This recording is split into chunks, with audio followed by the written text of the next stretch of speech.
Every Sunday school classroom teaches that the relationship between humanity and the world around them began with creation. This narrative seems to be the only source of the average Christian's understanding of their relational connection to the world. It communicates a domineering relationship where humans have complete authority over creation and how it should serve them. It is time to return to a holistic discipleship.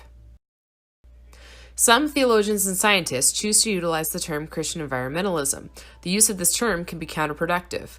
Terms like environment, nature, and creation may seem interchangeable, but those very words carry very different attitudes, and the underlying attitude attached to each word directly impacts the subsequent actions.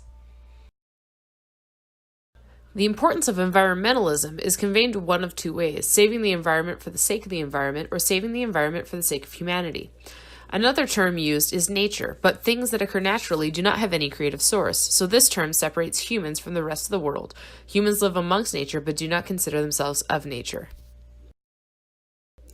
Creation is a theological approach to nature, but an approach that carries a great weight and responsibility. The mistreatment or apathy towards creation disparages the relationship between God and his works. By intentionally adopting the term creation into the Christian vocabulary, it names a way of speaking, feeling, and perceiving that understands everything to be in relation to God. The utilization of a word reveals an intentionality to live out that meaning and relevance in everyday life. Speaking of the environment or nature immediately removes the relationship of humanity. Therefore, having an in-depth understanding of humanity's role within creation is increasingly important. While humans may be different from other aspects of creation, they are still in fact a part of creation. The reality of climate change is inevitable as long as humanity continues on its path of self-serving destruction. Human activity has destroyed closer to 4/5 of the natural ecosystem for the purpose of furthering technology, human reach, and political power. If our ancient style of domination continues unabated, land transformation will be the chief cause of extinction for plant and animal species. Climate change has become a political platform over the last half a century, yet its realities seem to fail to hit home for the average person. Everything that humans touch has some kind of influence on how the earth is treated, and capitalism is arguably the biggest factor. The short-term goals of acquiring more money and the American dream tend to eradicate the pursuit of the long-term common good. Throughout history, the dominant Christian traditions tend to focus primarily on the individual human being, with the focus being on the saving of souls and providing of the necessities of life. This anthropocentric approach leaves little to no room for the acknowledgement of the responsibility of creation.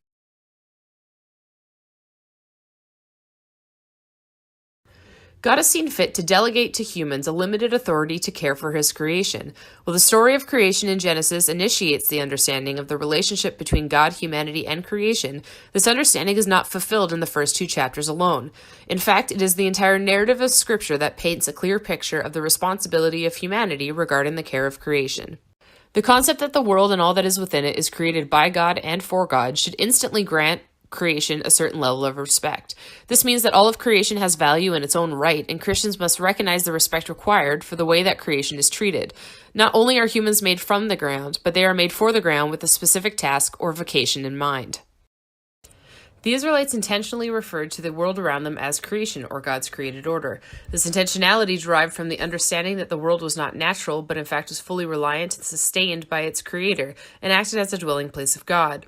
An inability to grasp creation as a dwelling place of God only magnifies the anthropocentricity of the Christian tradition.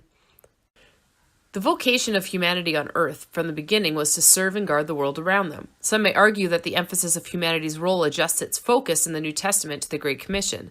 However, the Commission is not a replacement of focus, but an addition to the job description. Just as the New Testament does not replace the Old, it instead builds upon the overall narrative. Unfortunately, being created in God's image has blown up the ego of the Christian tradition, creating a governance attitude towards creation. The destruction of the environment comes not from a stewardly commitment to manage the earth for human well-being, but from a human domination of nature that ignores the fact that humans are to take responsibility for the biophysical world under God's law and for God's purposes. A holistic theology includes the comprehension that the earth is God's and not a human possession, but part of the human vocation. It reflects a sacramental approach that is a reminder that all that is created by God is unified by the incarnate Word. Followers of Christ need to ensure that all that is unified by Him is included in our theology and acted out in everyday life. The view of worship tends to be understood as a stance of introspection, and very rarely does this understanding branch beyond the personal realm. The idea of worshiping the works and wonders of God must expand beyond our humanity and recognize that those works include creation. Worship is the point at which we stand in the world, right in the center of it, receive it thankfully from God, and offer it back with gratitude to God. Holistic discipleship is the understanding that following Jesus includes every aspect of our lives. Christians can take this opportunity to fulfill the holistic calling of God with the inclusion of creation. To enact this eco-theology as fully as possible, it will take both individual and corporate responses to bring about the restoration and redemption of our created world. Christian leaders need to ensure that their teaching expands beyond the human condition, demonstrating a holistic approach to living. There needs to be a challenge to expand theological imaginations and lead God's people into creation to encounter God. This isn't a topic that appears on the preaching schedule every year around Earth Day, but one that becomes ingrained in regular sermons alongside how we love our neighbor. Christians need to take time to inform themselves of the pertinent information regarding the care of creation. This elevated consideration for creation will require sacrifice. There will be parts of life that will be sacrificed solely for the worship of God and not for human gain. Acts of service and support to secure the needs of non-human life, even if it means discomfort or going without. Creator, creation, and community are the three factions that total the experience of the Christian faith. Each individual Christian is tied in relationship with God the Creator, with the world around them, God's creation, and the community that does life with them, the church. As a corporate body, the church must remain accountable for the role it plays in ensuring the awareness of how it interacts with creation. Christians must expand their theology to include the rest of creation as they seek to live out their part of God's mission. If Christians fulfill the holistic calling of discipleship, then they will experience a deeper, more meaningful relationship with the Creator as they continue to explore and experience His creation. The math is not difficult. As Christians, if you claim to love and follow the Creator, then you have signed on to love His creation.